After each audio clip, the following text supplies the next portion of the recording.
आज के इस वीडियो में हम बात करने वाले हैं उस फाइटर जेट के बारे में जिसने इंडियन सब कॉन्टिनेंट के आसमान में पावर बैलेंस को पूरी तरह बदल कर रख दिया है, यानी राफेल। डिफेंस गलियारों से जो लेटेस्ट रिपोर्ट्स आ रही हैं, वो वाकई हैरान करने वाली है।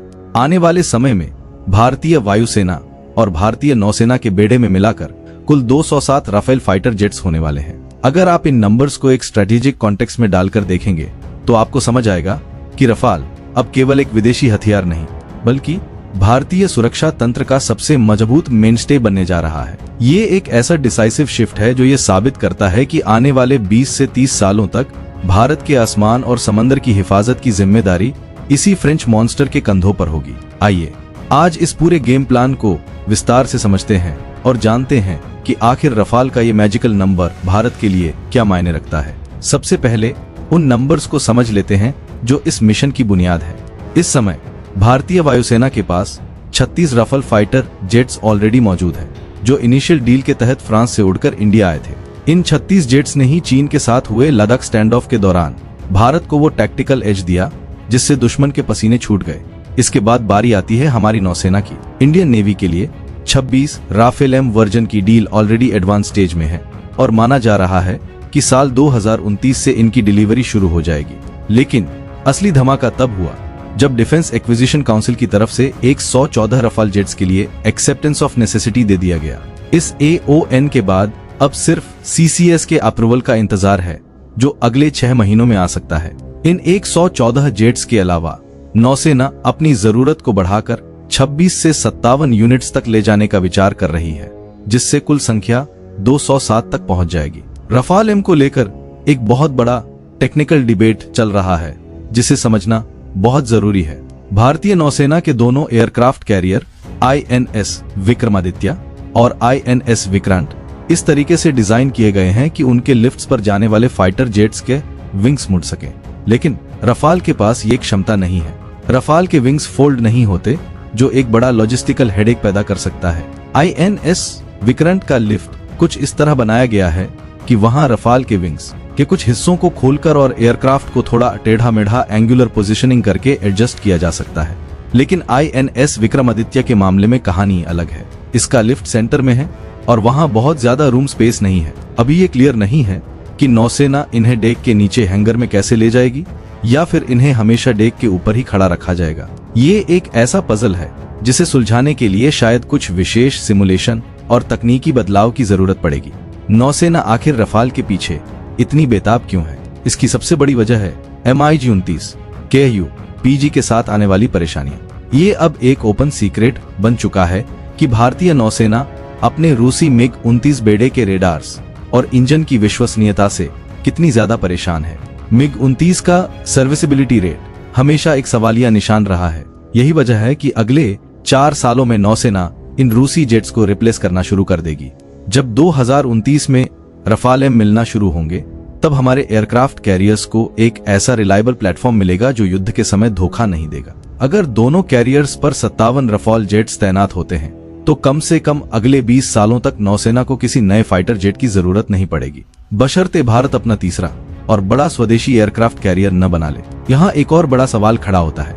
अगर भारत 57 राफेल मरीन खरीद लेता है, तो भारत के स्वदेशी TEDBF प्रोजेक्ट का क्या होगा? ऑन पेपर देखा जाए तो राफेल की इतनी बड़ी खरीद के बाद TEDBF का रास्ता थोड़ा धुंधला पड़ सकता है, क्योंकि अगर नौसेना के पास ऑलरेडी एक वर्ल्ड क्लास और टेस्टेड फाइटर जेट राफेल मौजूद है, तो वो एक नए और अनटेस्टेड स्वदेशी प्रोजेक्ट पर अरबों डॉलर खर्च करने में हिचकिचा सकती है। हालांकि डिफेंस एक्सपर्ट्स का मानना है कि राफेल एक स्टॉप गैप अरेंजमेंट है जो हमें तब तक मजबूती देगा जब तक हमारा स्वदेशी फाइटर जेट तैयार नहीं हो जाता। लेकिन राफेल की 20 साल की लंबी सर्विस लाइफ को देखते हुए TEDBF के प्रोडक्शन टाइमलाइन को लेकर सस्पेंस बढ़ गया है। फिलहाल भारत जिन राफेल जेट्स के लिए नेगोशिएट कर रहा है, वो F4 स्टैंडर्ड के हैं। ये आज की जनरेशन की हर मॉडर्न रिक्वायरमेंट को पूरा करते हैं। लेकिन भविष्य की लड़ाई अलग होगी। फ्रांस अब F5 स्टैंडर्ड के राफेल पर काम कर रहा है। इन थ्योरी F4 स्टैंडर्ड आज के लिए बेस्ट है, लेकिन 2035 के बाद की चुनौतियों के लिए हमें F5 स्टैंडर्ड की जरूरत होगी। F5 स्टैंडर्ड के जेट्स ज्यादा बेटर इंजन के साथ आएंगे, जिसका मतलब है ज्यादा ऑनबोर्ड पावर। ज्यादा पावर का मतलब है कि आप ज्यादा भारी और एडवांस AES रेडार और ज्यादा खतरनाक इलेक्ट्रॉनिक वॉरफेयर सुइट चला सकेंगे।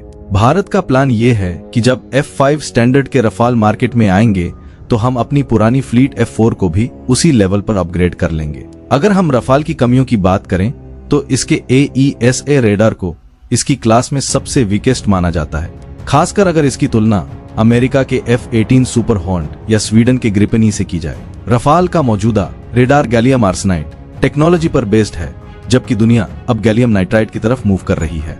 GAN बेस्ड सिस्टम्स का रेजोल्यूशन और रेंज कहीं ज्यादा होती है। हालांकि रफाल का स्पेक्ट्रा इलेक्ट्रॉनिक वॉरफेयर सिस्टम एक कॉम्प्रिहेंसिव सॉल्यूशन है जो इसे दुश्मन की नजरों से बचाता है, लेकिन उसे भी भविष्य में GAN टेक्नोलॉजी पर अपग्रेड करना होगा। माना जा रहा है कि 2035 के आसपास आने वाले अपग्रेड्स में रफाल इन सभी कमियों को दूर कर लेगा और एक ट्रू 5th जनरेशन जैसी क्षमता हासिल कर लेगा।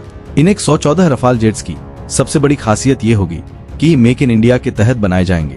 शुरुआती दौर में इनमें 30 से 40% इंडिजिनस कंटेंट होगा। इसका मतलब है कि भारत को न केवल बेहतरीन फाइटर जेट्स मिलेंगे, बल्कि हमारे लोकल डिफेंस मैन्युफैक्चरर्स को भी फ्रांस की डसॉट एविएशन के साथ काम करने का मौका मिलेगा। इससे भारत में एरोस्पेस इकोसिस्टम मजबूत होगा और भविष्य में हमारे अपने AMCA प्रोजेक्ट को इससे बड़ी मदद मिलेगी। रफाल का भारत में बनना न केवल हमारी सामरिक जरूरत है, बल्कि ये हमारे आर्थिक और तकनीकी विकास के लिए भी एक बड़ा बूस्ट साबित होगा। 207 रफाल जेट्स का ये महाप्लान भारत को एशिया की एक अपराजेय शक्ति बना देगा। ये जेट्स न केवल पाकिस्तान के F-16 और J-10C को धूल चटाएंगे, बल्कि चीन के J-20 स्टेल्थ फाइटर को भी कड़ी टक्कर देंगे। रफाल की मारक क्षमता, उसकी मीटियोर मिसाइल और उसका खतरनाक स्पेक्ट्रा सिस्टम भारत को वो सुरक्षा कवच प्रदान करता है जिसकी हमें 2 मोर्चों पर युद्ध की स्थिति में जरूरत है। भले ही रेडार्स और विंग फोल्डिंग को लेकर कुछ छोटी मोटी चुनौतियां हो, लेकिन रफाल की ओवरऑल परफॉर्मेंस और उसका कॉम्बैट प्रूवन ट्रैक रिकॉर्ड उसे भारत के लिए सबसे बेस्ट चॉइस बनाता है। भारत अब रक्षात्मक नहीं बल्कि एक अग्रेसिव मिलिट्री पावर के रूप में उभर रहा है और रफाल इस नई शक्ति का सबसे बड़ा प्रतीक है। दोस्तों, भारतीय वायुसेना और नौसेना के इस 207 रफाल जेट्स के महाप्लान पर आपकी क्या राय है? क्या आपको लगता है कि इतने सारे रफाल खरीदने के बाद हमारे स्वदेशी TEDBF और AMCA प्रोजेक्ट्स पर कोई बुरा असर पड़ेगा? क्या रफाल मरीन हमारे एयरक्राफ्ट कैरियर्स के लिए वाकई परफेक्ट हैं, या विंग फोल्डिंग की समस्या एक बड़ी बाधा बनेगी? अपनी राय हमें कमेंट में जरूर बताइए।